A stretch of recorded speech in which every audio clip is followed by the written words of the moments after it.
प्रिय विद्यार्थियों, आज की इस ऑनलाइन हिंदी कक्षा में आपका स्वागत है। आजकल हम गोस्वामी तुलसीदास पढ़ रहे हैं। गोस्वामी तुलसीदास के दोहे और चौपाइयाँ पाठ के अंतर्गत आपने राम लक्ष्मण परशुराम संवाद प्रसंग के 4 दोहे पढ़ चुके हैं। 5वां दोहा आज आपको पढ़ना है और उससे संबंधित चौपाई पढ़नी है। तो आइए चलते हैं 5वें काव्यांश की ओर। 5वां काव्यांश है, तुम तो काल हाँक जनु लावा, बार बार मोहि लाग बुलावा। सुनत लखन के बचन कठोरा, परस सुधारि धरऊ कर घोरा। अब जनि देई दोष मोहि लोगु, कटुवादी बालक बध जोगु। बाल बिलोक बहुत मैं बाँचा, अब यहु मरनहार भाषाचा। कौशिक कहा क्षमी अपराधो, बाल दोष गुण गनहि न साधो। खर कुठार में अकरुण कोही, आगे अपराधी गुरु द्रोही। उतर देत छोड़ऊं बिनु मारे, केवल कौशिक शील तुम्हारे। न त यही काट कुठार कठोरे, गुरहि उरिन होत्यों श्रम थोरे। गांधि सूनु कह हृदय हंसि, मुनि हरियरे सूझ। अयमय खाणन ऊख मैं, अजहु न बूझ अबूझ। सबसे पहले शब्दार्थ जानने का प्रयास करें। तुम तो कालु, कालु मतलब मृत्यु। जनु मने मानो, परीक्षा अलंकार का वाचक शब्द है जनु मनु, तो जनु मने मानो। हाँक लावा, हाँकना मतलब जबरदस्ती ले आना। मोहि लागी, मेरे लिए। सुधारी, संवार कर, तैयार कर। धरेऊ, रख लिया। कर मतलब हाथ, घोरा मतलब भयंकर। देई मतलब देना, कटुवादी कड़वा वचन बोलने वाला। बध जोगु, बध करने के योग्य। बाँचा, बचा। मरनिहार, मरने योग्य। भा मतलब हो गया। साँचा मतलब सचमुच। क्षमीय, क्षमा कर दो। गनहि, गिनते। खर, प्रखर, तेज। अकरुण, करुणाहीन, दयाहीन, कठोर। कोही, क्रोधी। गुरुद्रोही, गुरु का अपमान करने वाला। शील, व्यवहार, नम्रता। गुरहि, गुरु से। उरिन, ऋण मुक्त। होत्यों, हो जाता। श्रम थोरे, थोड़े ही परिश्रम से। गांधी सूनु, गांधी के पुत्र अर्थात विश्वामित्र। हंसी, हंसकर। हरियरे, हरा ही हरा। अयमय, लोहे का बना हुआ। ऊखमय, गन्ने से बना हुआ। अजहू, अब भी। बूझ, समझता। अबूझ, अज्ञानी। एक बार आप पूरे का भावार्थ देख लें। लक्ष्मण जी परशुराम से बोले कि आप तो मानो मृत्यु को हाँक लगाकर मेरे लिए बुला रहे हो। लक्ष्मण के ये कठोर व्यंग वचन सुनते ही परशुराम ने अपने भयंकर फरसे को सुधार कर सीधा कर लिया। वे बोले, अब लोग इस बालक के वध के लिए मुझे दोष न दें। यह कटु वचन कहने के कारण वध के योग्य है। मैं तो इसे बालक समझकर बहुत बचाता रहा, परंतु यह अब सचमुच ही मारने योग्य हो चुका है। बात बिगड़ती देखकर विश्वामित्र ने परशुराम से कहा, हे परशुराम जी, आप तो सज्जन हैं। सज्जन बालकों के गुण दोषों पर अधिक ध्यान नहीं दिया करते, इसलिए इसे क्षमा कर दें। परशुराम जी बोले, हे विश्वामित्र जी, आप जानते हैं कि मैं बहुत निर्दयी और क्रोधी हूँ। मेरे हाथों में तेज कुल्हाड़ा भी है। सामने मेरे गुरु का अपमान करने वाला अपराधी खड़ा है और बार बार जवाब पर जवाब दिए जा रहा है। इतना होने पर भी मैं अगर इसे बिना मारे छोड़ रहा हूँ तो केवल तुम्हारे प्रेम और सद्भाव के कारण, नहीं तो मैं अब तक इसे कठोर कुल्हाड़ी से काट कर थोड़े ही परिश्रम से अपने गुरु ऋण से उऋण हो गया होता। गुरु ऋण से उऋण होना मतलब मुक्त हो जाना। विश्वामित्र ने मन ही मन हंसते हुए कहा, देखो मुनि परशुराम को कैसा हरा ही हरा सूझ रहा है। अर्थात वे सब क्षत्रियों को हराने के कारण राम लक्ष्मण को भी सामान्य क्षत्रिय ही मान रहे हैं और उन्हें आसानी से मार डालने के सपने देख रहे हैं। वे यह नहीं जानते कि उनके सामने गन्ने के रस से बनी खाण नहीं, ये लोहे का बना हुआ तेज खाड़ा तलवार है। अर्थात राम लक्ष्मण सामान्य वीर न होकर बहुत पराक्रमी योद्धा है। मुनि जी अज्ञानियों की तरह इनके प्रभाव को समझ नहीं पा रहे हैं। आइए अब पंक्ति के अनुकूल हम इसका अर्थ समझने का प्रयास करें। तुम तो काल हाँक जनु लावा। हे परशुराम जी, लक्ष्मण जी कह रहे हैं, हे परशुराम जी, तुम तो मेरे लिए काल हाँक जनु लावा, मानो काल को हाँक कर बुला रहे हैं, पुकार लगाकर बुला रहे हैं। काल कौन है? मृत्यु। हे परशुराम जी, मानो आप मेरे लिए ही मृत्यु को बुला रहे हैं और एक बार नहीं हाँक रहे हैं, बार बार मोहि लागे बुलावा, बार बार मेरे लिए ही बुला रहे हैं। आप तो मानो मृत्यु को हाँक लगाकर बार बार मेरे लिए ही बुला रहे हैं। मोहि मतलब मेरे, लाग मेरे लिए। सुनत लखन के बचन कठोरा, लक्ष्मण के कठोर वचन सुनते ही, सुनत मतलब सुनते ही, लक्ष्मण के वचन कठोरा, कठोर वचन सुनते ही, परसु सुधार, फरसे को सुधार करके। सुधारना अर्थात क्या है यहाँ पर? संभालना। धरेव कर घोरा, अब जब फरसे को सुधारेंगे, सीधा करेंगे, तो फरसा इनका बहुत भयंकर प्रतापी था। उसे इतना भयंकर था कि जब इन्होंने फरसे को संभाला तो धरेव कर घोरा, बहुत ही गर्जना करता है। प्रताप उसका जो है, उसका जो बल है, उसकी जो सामर्थ्य है, उसके आवाज़ होती है सीधा करने की।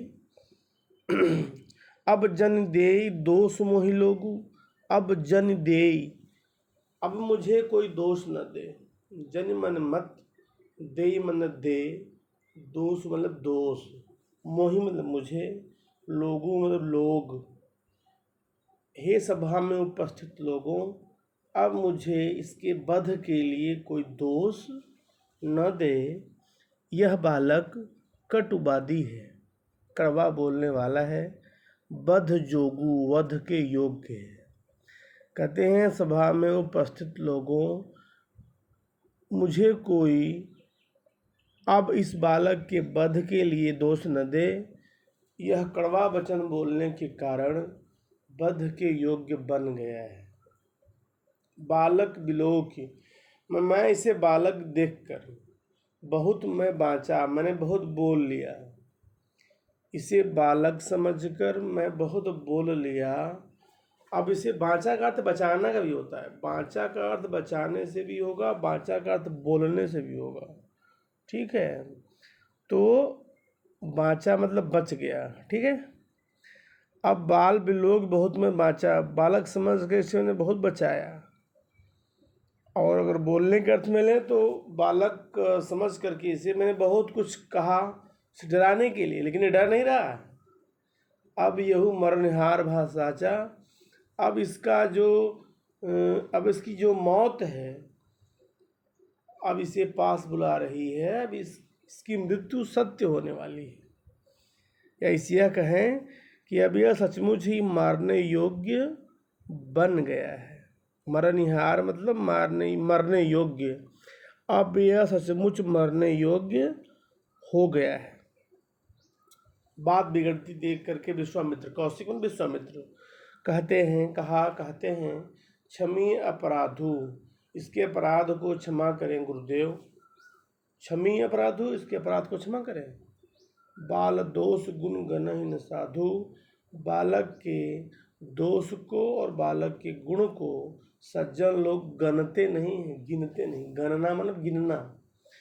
बालक के गुण और दोष को सज्जन लोग, साधु लोग गिना नहीं करते, इसके अपराध को क्षमा कर दें। खर कुठार में अकरुण को ही। परशुराम जी कहते हैं, हे विश्वामित्र, तुम जानते हो कि मैं बहुत निर्दयी हूँ, अकरुण हूँ, अकरुण करुणा से मुक्त हो गया हूँ, कोही हूँ, क्रोधी हूँ। कोही मतलब क्रोधी, अकरुण मतलब करुणा से मुक्त। और मेरा जो कुठार है, मेरा कुल्हाड़ा है, बहुत खर है, बहुत तेज है, बहुत तेज धार वाला है। कहती है मेरा जो कुल्हाड़ा है बहुत तेज धार वाला है, मैं बहुत निर्दयी और क्रोधी हूँ। आगे सामने कौन खड़ा है? अपराधी है। क्या अपराध है? गुरुद्रोह है। हमारे गुरु का अपमान करने वाला, गुरु के साथ दुश्मनी मोल लेने वाला अपराधी खड़ा है। उत्तर दे तो छोड़ो बिन मारे, मैं बिना मारे इसे छोड़ता ना, मार करके ही उत्तर देता। ठीक है। उत्तर देत, ऐसे बालक को जो बार बार उत्तर दे रहा है, जवाब पर जवाब दिए जा रहा है, मैं इसे बिना मारे नहीं छोड़ता। लेकिन छोड़ा क्यों है? केवल कौशिकशील तुम्हारे, कौशिक विश्वामित्र का नाम है। कहते हैं हे विश्वामित्र, केवल तुम्हारे प्रेम और सद्भाव के कारण मैं इसे बिना मारे छोड़ रहा हूँ। न तो यही काटी कठोर कुठार से, नहीं तो मैं इसे कठोर कुल्हाड़ी से काट डालता। किसको? लक्ष्मण जी को। और काटता ही ना, काट करके गुरु के ऋण से थोड़े ही श्रम में मुक्त हो जाता। यही मतलब इसे गुरु के ऋण मुक्त होना, ऋण से मुक्त होना होते हो जाता।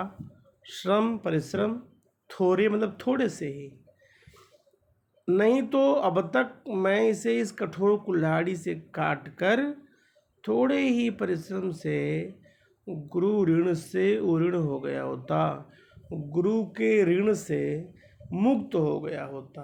प्यारे बच्चों, हमारे ऊपर 3 ऋण होते हैं जिन्हें हमें चुकाने में अपना सब कुछ गंवाना पड़ता है। मातृ ऋण, पितृ ऋण और गुरु ऋण। तो ऐसा मानते हैं कि पिता का ऋण तो पिता बन कर के चुकाया जा सकता है, लेकिन गुरु का ऋण भी उसे दक्षिणा देकर चुकाया जा सकता है, लेकिन माता का ऋण हम आजीवन नहीं चुका सकते, क्योंकि हमें माता ने अपना दूध पिलाया है जो उसे हम वापस नहीं कर सकते। ठीक है। तो सबसे बड़ा ऋण है माता का ऋण। तो तीनों ऋण से मुक्त होना किसी के बस की बात नहीं है। कहते हैं गुरु ऋण से मैं मुक्त हो गया होता थोड़े ही परिश्रम में। विश्वामित्र जी मनी मन हंसते हैं। गांधी सून विश्वामित्र जी के लिए आया है, गांधी सून विश्वामित्र जी के लिए आया है और कहते हैं गांधी सून कह हृदय हंसी। महर्षि विश्वामित्र हृदय में ही हंस कर मन ही मन कहते हैं मुनि ही हरिहरे सूझ। मुनि को हरा ही हरा सूझ रहा है। आप लोगों ने एक मुहावरा सुना होगा या कहावत सुनी होगी, सावन के अंधे को हरा ही हरा दिखाई देता है। सावन के अंधे को हरा ही हरा दिखाई देता है, क्योंकि चारों तरफ हरियाली होती है। तो हरा ही हरा दिखाई देना मतलब बहुत ही आसान समझना, बहुत ही सरल समझना। किसको? सामने वाले दुश्मन को। गांधी सून महर्षि विश्वामित्र कहते हैं हृदय में हंस करके, मनी मन हंस करके, कि मुनि परशुराम को हरिहरी सूझ रही है, अर्थात ये राम लक्ष्मण को सामान्य क्षत्रिय समझ रहे हैं। हालांकि सामान्य क्षत्रिय है नहीं, लेकिन समझ रहे। अयमय खाण न ऊख में, ये गन्ने के रस से बनी हुई खाण नहीं है, बल्कि ये लोहे की रस से बनी हुई, लोहे से बनी हुई खाना है, खड्ग है। खड्ग, खाड़, खाड़ा, तलवार, लोहे से बनी हुई तलवार है। गन्ने के रस से बनी हुई खाड़, जिसे गुड़ के रूप में हम खाते हैं, वे नहीं है। अर्थात राम लक्ष्मण सामान्य वीर होकर के, सामान्य वीर न होकर के बहुत पराक्रमी योद्धा हैं। अजहु न बूझ, अभी भी ये बूझने को, समझने को तैयार नहीं है। अबूझ अज्ञानी ही बने हुए हैं। इतने के बावजूद भी अभी भी मुनि परशुराम इन्हें बूझ नहीं पाए हैं, इन्हें जान नहीं पाए हैं। अजहू मतलब अभी भी, और न जान करके अनजान बने हुए हैं। तो एक बार फिर से इसके भावार्थ को आप देख लें। राम लक्ष्मण परशुराम संवाद में इन पंक्तियों में लक्ष्मण जी परशुराम से कहते हैं, हे मुनिवर, ऐसा लग रहा है आप मेरे मृत्यु को मेरे लिए भांक लगा कर बुला रहे हैं बार बार।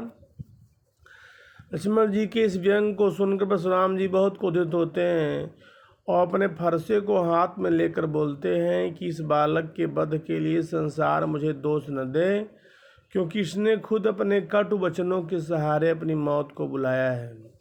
मैंने इसे बालक समझकर कई बार क्षमा किया, परंतु अब यह मरने योग्य हो गया है।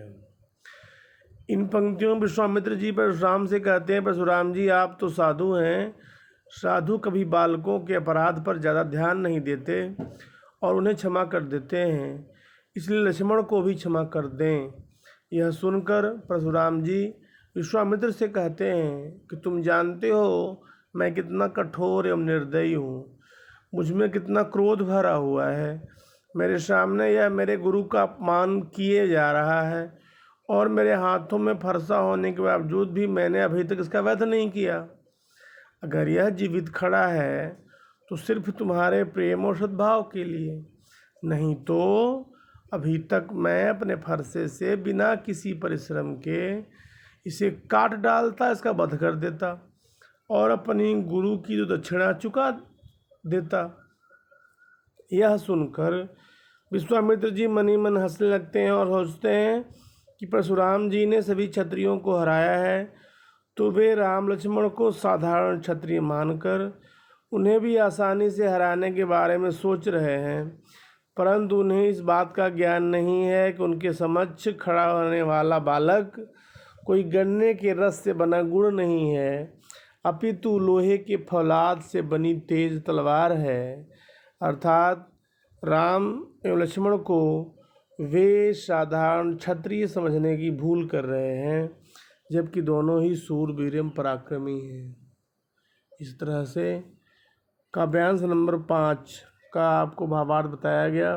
अब 6 पर देखें। एक बार इसके शब्दार्थ को आप फिर से देख लें।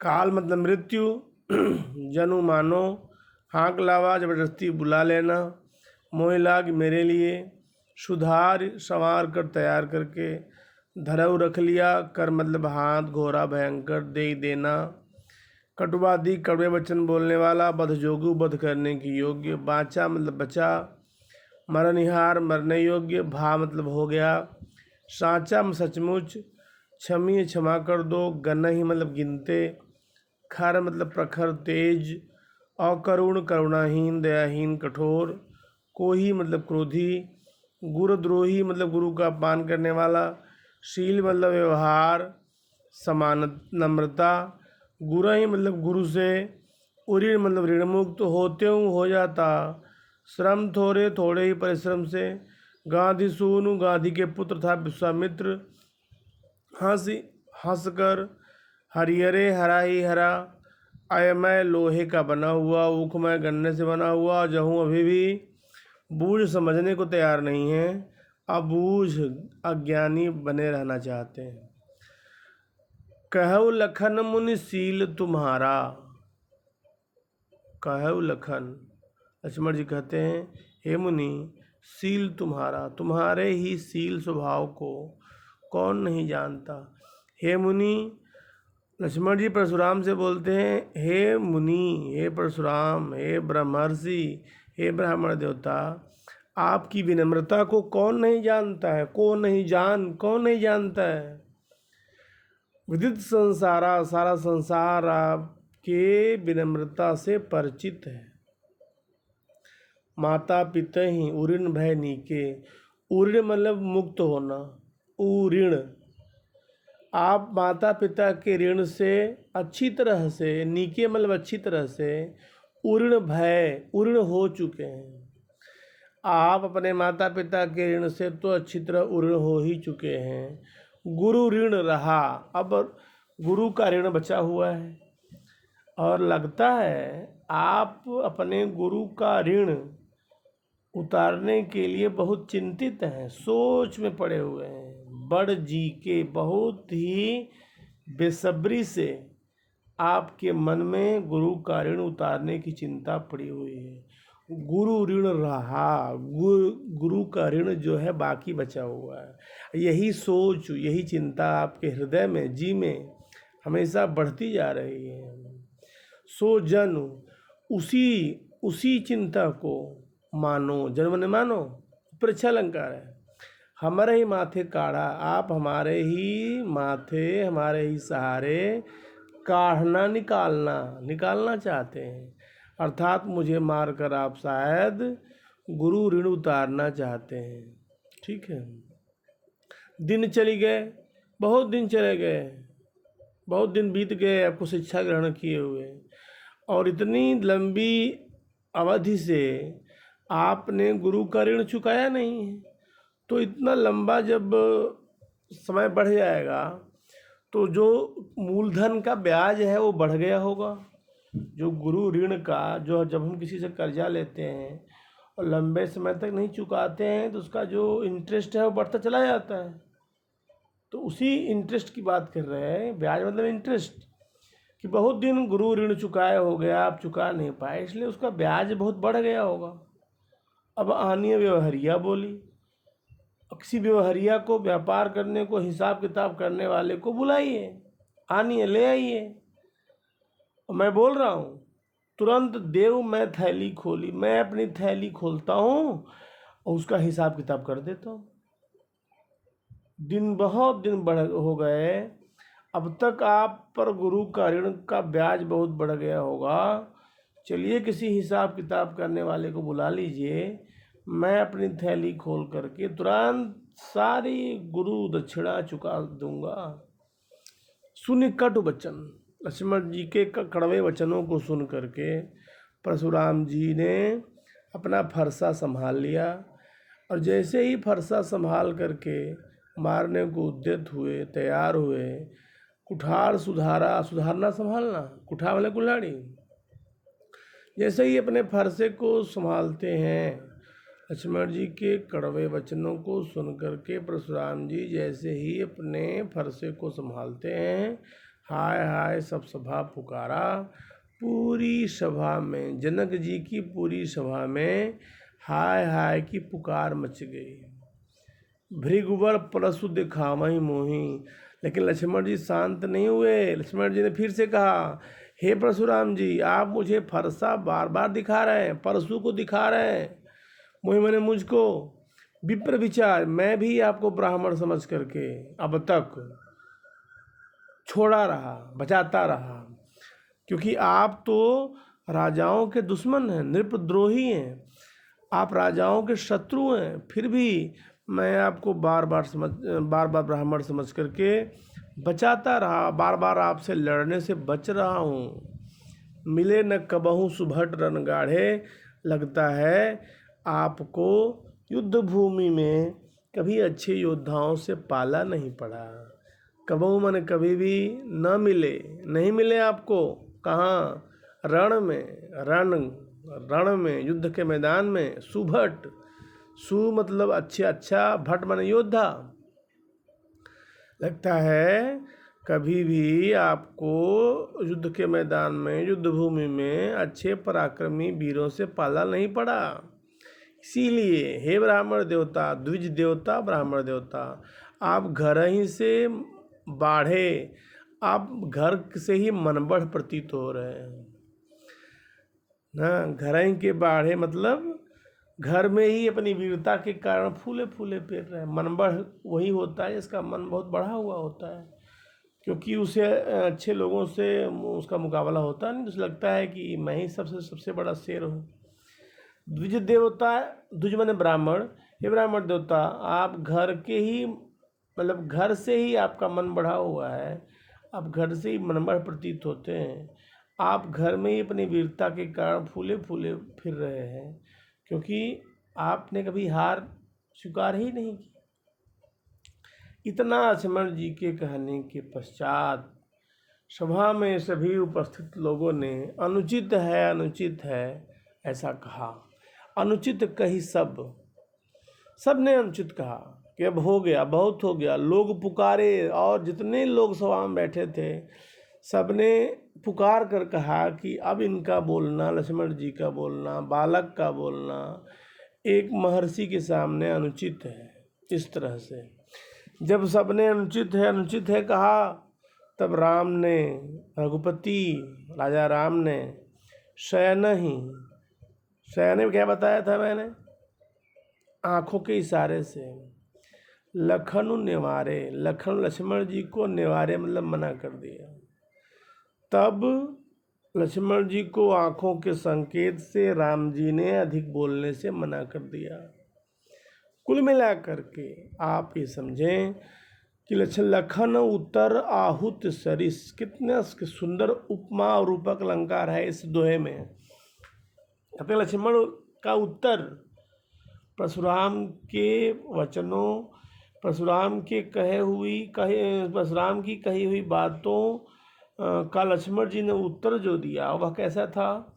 उत्तर आहुति सरिस, आहुति के समान था। यज्ञ में डाली जाने वाली आहुति के समान था। यज्ञ में डाली जाने वाली आहुति क्या करती है? यज्ञ की आँच को धधकाती है, उससे आग भभक उठती है, धधक उठती है। ठीक है।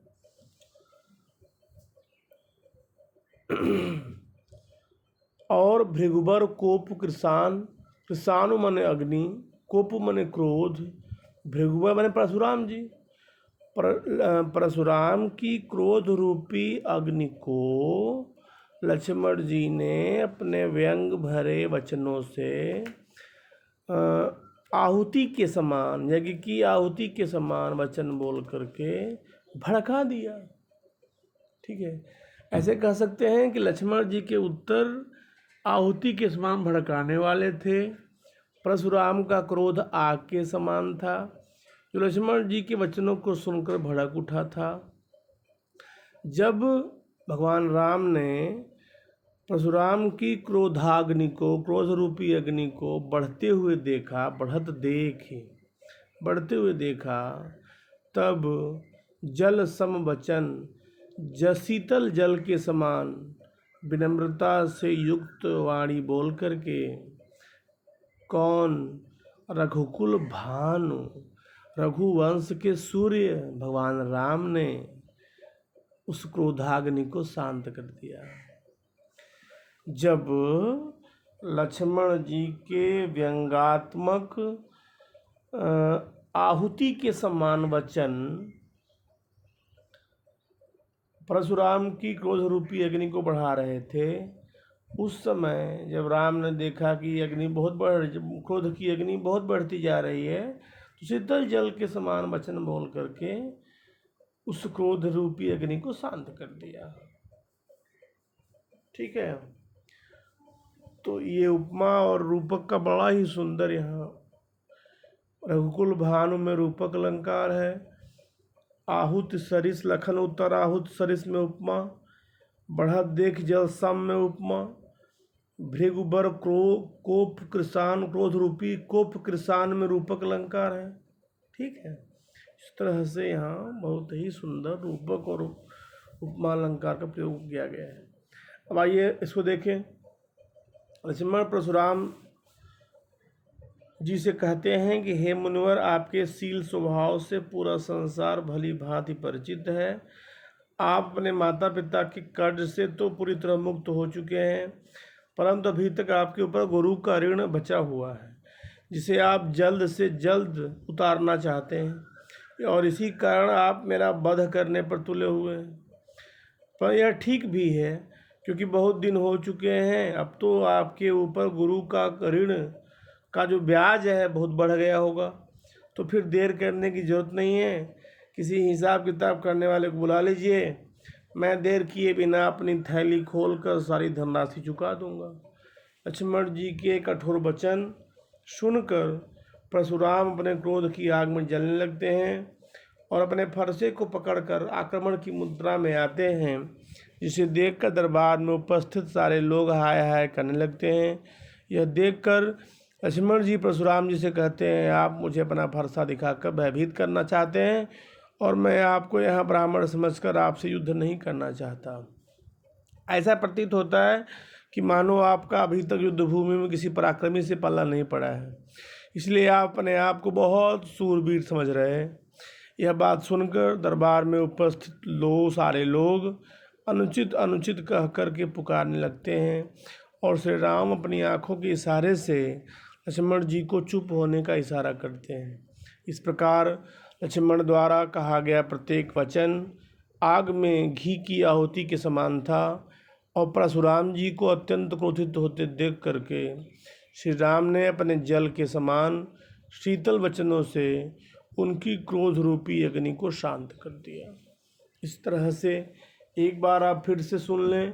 लक्ष्मण जी परशुराम जी से बोले, हे मुनि, आपके शील स्वभाव के बारे में कौन नहीं जानता। सारा संसार आपसे परिचित है। आप अपने माता पिता के ऋण से तो अच्छी तरह उऋण हो ही चुके हैं। अब आप पर गुरु का ऋण शेष बचा हुआ है, उसे उतारने की चिंता आपके मन में है। वह शायद आप हमारे माथे काटना चाहते हैं, अर्थात मुझे मार कर आप शायद गुरु का ऋण उतारना चाहते हैं। ठीक भी है, दिन भी बहुत हो गए हैं। अब तक आप पर गुरु ऋण का ब्याज बहुत बढ़ गया होगा। चलिए, अब किसी हिसाब किताब वाले को बुला लीजिए, मैं अपनी थैली खोलकर सारी धनराशि चुका दूंगा। लक्ष्मण के मुंह से कड़वे वचन सुनकर परशुराम ने अपना फरसा संभाल लिया। सारी सभा में हाय हाय की पुकार मच गई। लक्ष्मण जी ने फिर से कहा, भृगुबर परशुराम जी, आप मुझे अपना फरसा दिखा रहे हैं। मैं आपको ब्राह्मण समझकर बार बार लड़ने से बच रहा हूँ। ओ राजाओं के शत्रु, लगता है आपको युद्ध भूमि में कभी पराक्रमी वीरों से पल्ला नहीं पड़ा। इसलिए हे ब्राह्मण देवता, आप अपने घर में ही अपनी वीरता के कारण फूले फूले फिर रहे हैं। यह सुनते ही सभा में उपस्थित लोग अनुचित है कहने लगे। राम ने भी लक्ष्मण को आँखों के संकेत से और अधिक बोलने से मना कर दिया। इस प्रकार लक्ष्मण के उत्तर आहुति के समान भड़काने वाले थे। परशुराम का क्रोध आग के समान था, जो लक्ष्मण के वचनों से भड़क उठा था। अतः आग को बढ़ता हुआ देखकर श्री रामचंद्र ने जल के समान शीतल वचन बोल करके उनकी क्रोध रूपी अग्नि को शांत कर दिया। ठीक है, एक बार शब्दार्थ को देख करके बात समाप्त करता हूँ।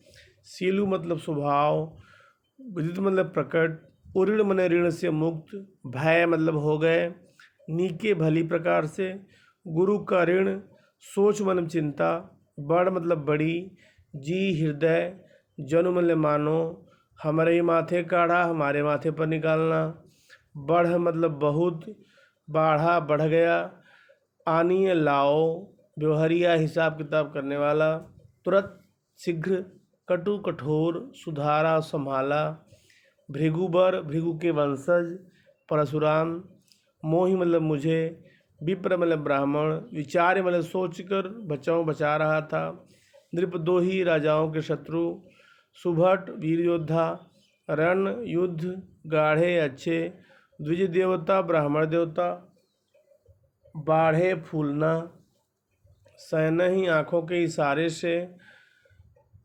निवारे रोका मना किया, सरिस समान, कोप क्रोध, कृषाण आग, रघुकुल भानु, रघुवंश के सूर्य श्री रामचंद्र। ठीक है, इस तरह से काव्यांश पाँचवां और छठवें का भावार्थ और व्याख्या आपको बताई गई। कल प्रथम और द्वितीय काव्यांश की पुनरावृत्ति के साथ मैं फिर से उपस्थित होऊंगा। तब तक के लिए मुझे अनुमति दें। धन्यवाद।